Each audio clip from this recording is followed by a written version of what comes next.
Huwag mong husgahan ng isang tao bisa uri ng kanyang trabaho.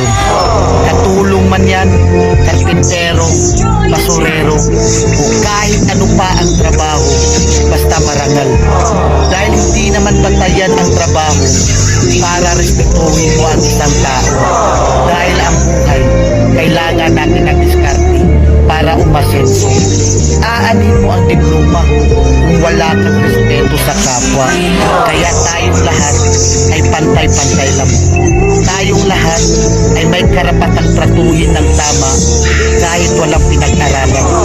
Tandaan natin, kahit ano pang kurso ang natapos mo, kahit ano pang diploma ang hawak mo, kahit mayaman o mahirap ka lang, lahat tayo kapag namatay, iisa lang ang titulong diplomang nakaukit sa lapida natin.